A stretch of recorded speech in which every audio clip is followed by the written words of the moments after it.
It's the Las Vegas Sportsline.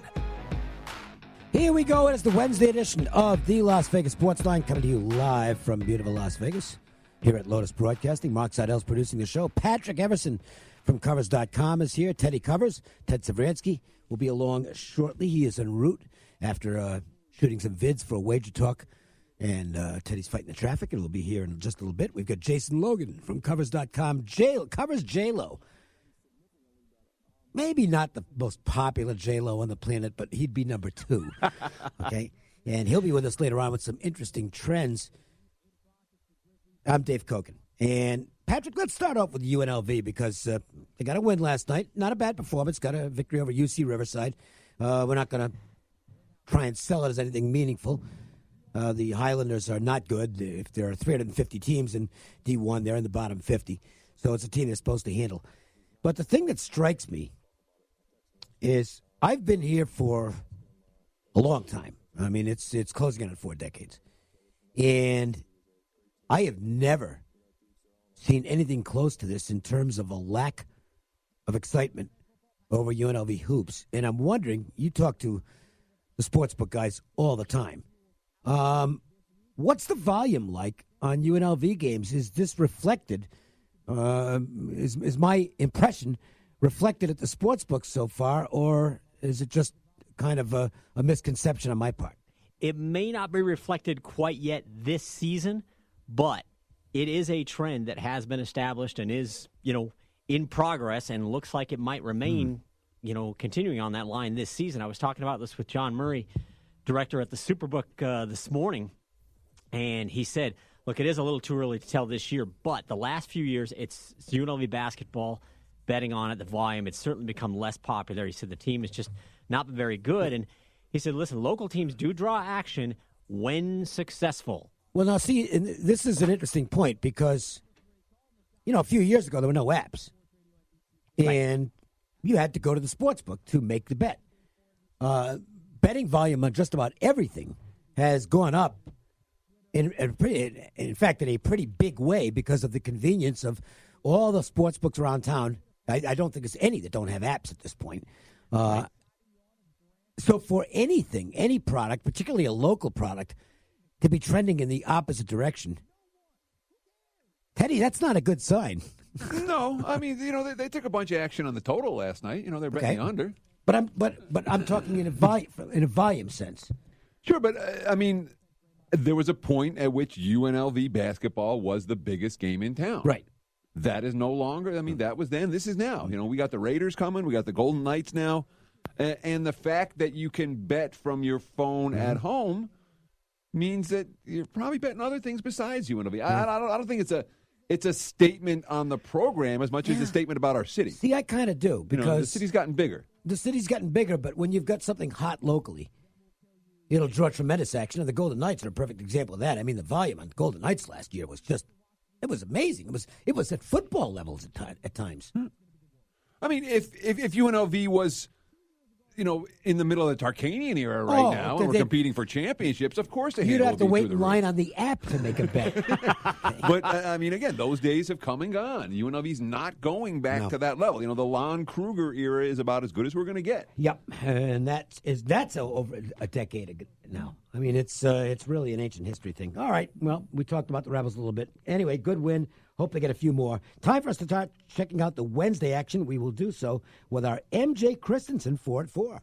1, 2, 3 into the 4. Put the fours up. Put the fours up, I said. Do it right now. Tonight's action is just around the bend, and the guys want to get your night off to a great start. 4. It's the Las Vegas Sportsline's 4 at 4. Not 1, not 2, not 3, but 4. Unbelievable. Look, I'm going to call it straight. I don't particularly like going to the dentist. I also have always been, it wasn't quite at that level, but walking into a jewelry store has always been somewhat of an intimidating experience for me. If I was going to buy something for somebody, if I'm buying it myself, fine. I can look at whatever's out there, and if it's a watch or whatever, and I'll know what I like. But buying for a woman or a loved one, oh boy. This is one of the great things about MJ Christensen. just visit, okay? Tell them kind of what you're looking for, what you want. Maybe give them a price range. Just like that, you're done. You don't have to worry. They're going to guide you in the right direction. They'll tell you everything you need to know. And you'll walk out of there believing that you made a purchase that the significant other in your life is really going to love and appreciate. You're not dealing with a chain here. You're dealing with a sole ownership. One store, been around for 3/4 of a century. They're located in Boca Park. You go there once for this type of transaction, you won't be going anyplace else. MJ Christensen Diamonds at Boca Park. 4 at 4, we begin with Maction. Good game last night, by the way. I mean, it was, it wasn't it turned out it was a big game for one of the teams, Western Michigan. They lost their chance to play Northern Illinois for the division title next week. It might not have been available anyway if Miami wins tonight, but they lost the game in double overtime to Ball State. Very exciting football game. It was a lot of fun. Tonight, two better matchups, Buffalo and Ohio, in Miami, Northern Illinois. Teddy, let's start with Buffalo and Ohio because this is a game where Buffalo is perceived right now as the number one team in the conference. Ohio looked like they might be the team to take them on. And then they went and lost last week, a game they feel they should have had at Miami of Ohio. Big loss for the Bobcats. Can they bounce back? Well, the markets seem to think so. I mean, we've seen nothing but Ohio money. And remember, Buffalo can still, in theory, lose this game and still play for the MAC title. That being said, we're talking about a program that's really, I mean, this is as lofty as Buffalo's been. They've never had a 10-win season. What a week. What a run for Buffalo, by the way. Red hot in football, and they go into Morgantown and beat West Virginia in basketball. Sure, the women's hoops made the Sweet 16 last year. I mean, it's a great time if you're a Buffalo Bull right now. But certainly from market indicator, I mean, Tyree Jackson's been a monster for this team. And from a defensive standpoint, Buffalo's a good notch or two better than Ohio all across the board. That Bobcats defense has been vulnerable. That Bulls defense have been capable of winning them games when the offense wasn't clicking at 100%. But from a motivational standpoint, the markets are making it very clear. They think that Buffalo's going to run into a feisty Ohio team tonight. And I wouldn't disagree with that assessment. I mean, Ohio, they can certainly move the football. Nathan Rourke is a good dual-threat QB. Ouellette's a terrific running back at that level. Sure, but the question is, can they get stops? Yeah, and Teddy's mentioned, Patrick, this has been a lopsided game in terms of where the important money is showing. It's apparently all been on the Bobcats. Well, at least definitely some sharp play they saw at the Superbook on that game I talked about with John Murray. Again, this morning, talked about several topics that will be coming up. But he said we did see some sharp play on Ohio, laying Ohio -2. It's gotten to Ohio -3.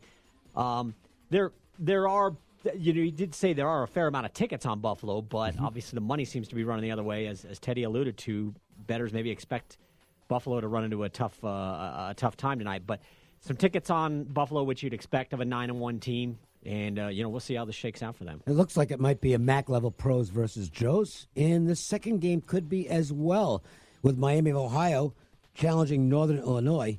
I'll talk about my analysis in this game in a moment. What's happening at the windows on this one? Action pretty split on that game at the Superbook. John was saying, that he had a guy lay 6.5 with Northern Illinois for $5,000 just earlier today, which $5,000 in action on a MAC game that's pretty decent. Good size bet, but pretty decent. It depends on whether it's a sharp player or somebody that the books are just happy to see walk in. Exactly, definitely some action on that game though. Line briefly went to 7, back to 6.5, and John said good money both ways on that game right now. My MAC power, and I have the way I do my football. I'll maintain 2 sets of power ratings, one for the full season. But the other is a conference-only power rating, which I start to pay heed to once they get to about 5 or 6 games in to the conference schedule, which obviously we're well past that now. I have Miami as the second highest power-rated team in the MAC, and on a neutral field, I would actually favor them against Northern Illinois by about a half point, which is interesting. Miami's record is misleading. They're 4-6. They're much better than that. They lost some tough games along the way. Games I think that if they could replay them, they probably win. And then, of course, the double overtime loss to Army, which is a really quality team, and that was a tough loss for them. Miami has to win this football game. They're 4-6. They're not going bowling if they lose this football game. So there is a big incentive on the Miami side going in here. Northern Illinois got to celebrate a little bit last night. Yep. Rather unexpectedly. Western Michigan getting upset on the road means that the Huskies have now clinched their division and will be playing the MAC championship game in Detroit. I don't think that hurts if you like Miami plus the points in this game, and I do, Teddy. Sure, and the markets have given you a 7 at some books on this game. That 6.5, the prevailing number, but there are 7s out there, and from a motivational standpoint, it's a mismatch in favor of the underdog. And again, this just happened last night with Western going down, so it's not like the markets have had a ton of time to react to it, or necessarily they've even noticed what's happened. But guess what? Next week is the rivalry game against Western, and the week after is the MAC championship game. And in between here, here's just the 4-6 Miami O team they've got to beat. Not by more than a touchdown. Not with my money. I'll put it that way. Let's go to basketball, and we've got a couple of games to look at tonight that are of interest. Michigan and Villanova, the defending national champions, hosting the Wolverines. Obviously, Villanova is not the team they were at this time last year, but they've still got some really good players on this team. And Michigan with Beeline is always a threat. The tough part about a game like this is you just don't know how much importance is being placed on it early in the year, Teddy. I mean, it's still, in a sense, exhibition season, especially for programs at this level who are figuring, hey, we're going to be in the NCAA tournament regardless of what happens in this game. It's just not a huge game for them. Bigger for the bettors than I think it is for the teams. Probably. But, Michigan with a revenge spot, in theory, but the reason Nova beat them is because Nova was a lot better than they were. No, boy, Nova was, they were funny, just a phenomenal team. And while it is a new version of Villanova, the game's not being played in Ann Arbor.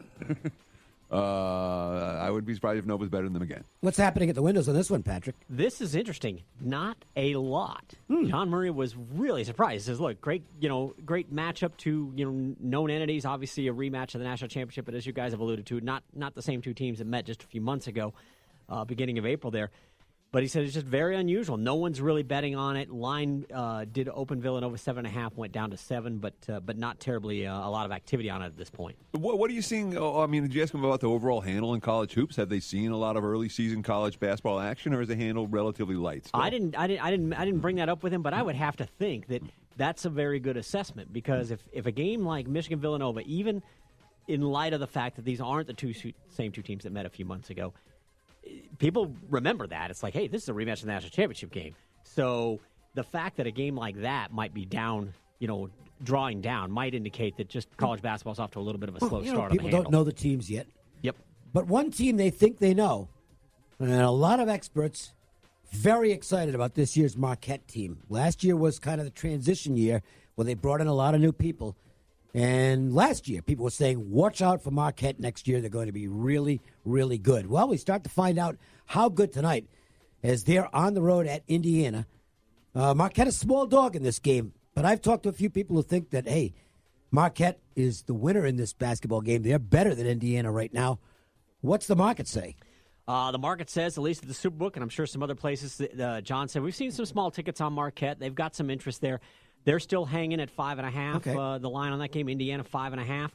But there's certainly some interest in Marquette. All right, there's your 4 at 4 today from MJ Christensen. Let's go over some other games as well. We'll take a look at what's happening with the market, and we'll cover some basketball and football here, because we do want to cover one NBA game, because whenever look, there's no question about one team whose volume is up this year. Wow. The Lakers, LeBron's there, and every game is a big game now for the Lakers. I mean, it's a really hot ticket. If you watch the Lakers games on TV now, the celebrities have returned in a big way to Staples Center. This is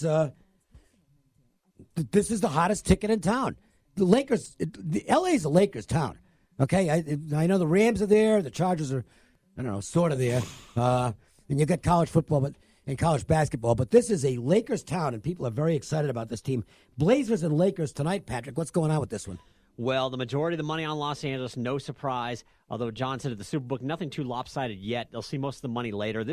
It's going back to how it used to be when the Lakers are good. They are the last game of the night, and the book is going to need the other side every time. And this was a game I also talked about with Jeff Stone back on Monday. of MGM Resort Sportsbook. We were kind of previewing games